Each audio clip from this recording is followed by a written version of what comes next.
Hey, surprise! I am back with another scrapbooking process video. So forgive me, I am probably going to be a little rusty doing this voiceover because it has been quite some time.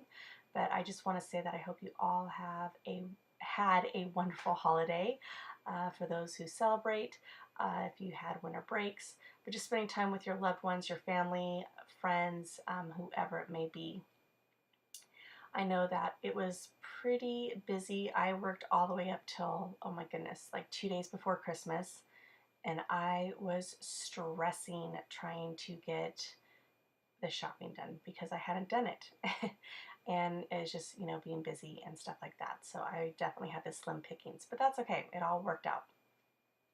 All right, so because I had taken a long break, I thought I would go ahead and channel my Missy Whitten uh, and try to do something mixed media-ish because I felt like I had been away from scrapbooking for so long that with mixed media, it all just kind of goes.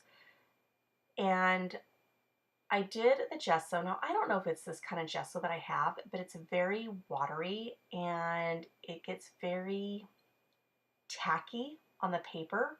So whenever I try to do it, it just comes out looking, well, like you see. Very spotty. I don't know what it is. I just don't really particularly like how it comes out. It never looks like Missy Whitten's.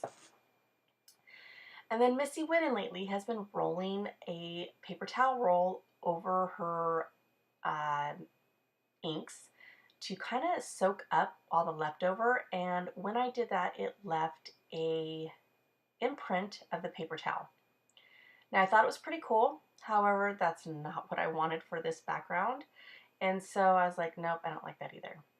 So here is this tree, and if you watched my previous videos, I actually talked about how I made this tree for something else, but it was just too big, but I was going to save it for another layout. And this layout is the layout I'm going to use it for.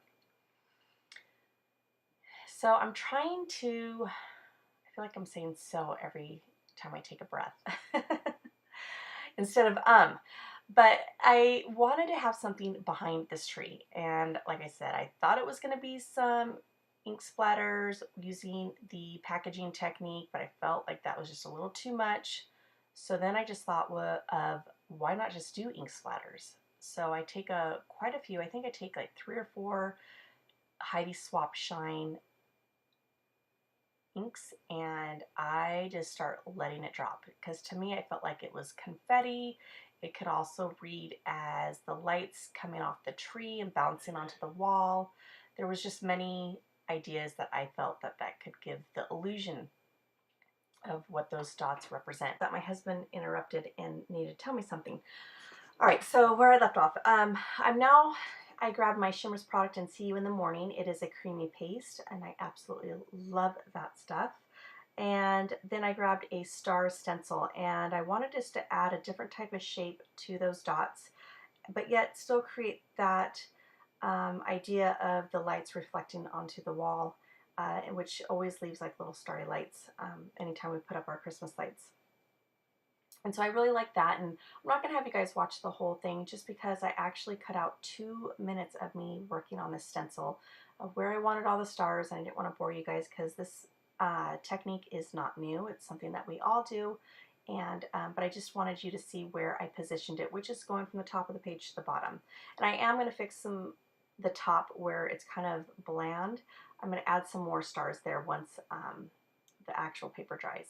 All right, so that's how it looks, and I'm going to grab the tree, and I'm like, yep, I really like the look of that on the background. And now I'm grabbing my photo, and this photo I'm going to layer it up using some crepe paper Valentine's Day collection. And I'm going to use the torn look, and then I'm going to ink it with some, I don't know, just an ink pad that I have. It's made by Hero Arts, and I just can't remember the name of it. But this photo is, I'm going to have, I can't even talk right now.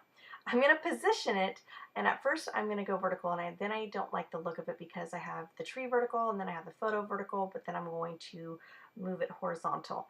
And it took me a while to figure out how I want to make it horizontal because when the photo was taken, it actually was vertical. So I had to make it to where it didn't look too funny, but there is a little story behind this photo, and these are all my neighbors that I hang out with, minus one person. She couldn't make it, but we got together and the husbands were like, "Where are you guys going?" And well, each of us told our husband, actually same story. We're like, "We got to go wrap up the kids' Christmas presents." And they're like, "Oh, okay." But really, it was just an excuse to have wine and cheese, and there's a cheese platter spread, and yeah, it was just fun. So 4.5 hours later, like, my one friend's husband's texting going, "Why is it taking so long?"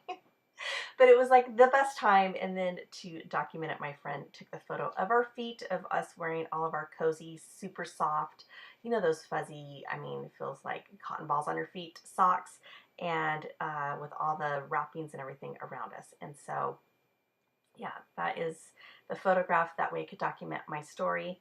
And then I'm going to, that's the back of the tree, I'm going to add some foam adhesive just because I felt like I just wanted it to pop off a little bit of the page and have that background, again, kind of creating the tree to have a shadow, and then the shadow, the lights of the Christmas tree are, in the background. And I really like how that turns out. And then I'm going to start working on the photo. So like I said, there's not going to be a whole lot of layers. I actually cut all the part out where I was just kind of fussing with it. It's just going to be those two papers. The one thing I wish I would have done, I didn't tear the green, so I just left it straight edge, which I guess you can alternate. There's no really set rules. However, I did notice that I am preserving the paper. I'm preserving scraps. And if you follow me on Instagram, you know I don't have a shortage of paper in my room. I don't think there's any scrapbooker that has a shortage on paper. I don't know why. Maybe it's just old habits that are hard to break. And that is one that I need to break. Excuse me for my little rant. But moving on.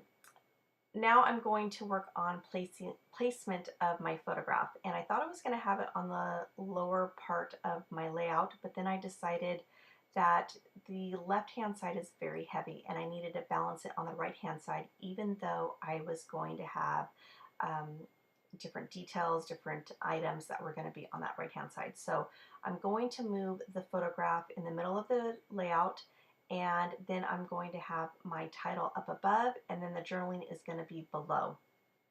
And that journaling will come later just because I want to make sure I have all the details. And then the title, I gotta give myself a high five, because I sometimes, and it's every once in a while, I will have a witty title.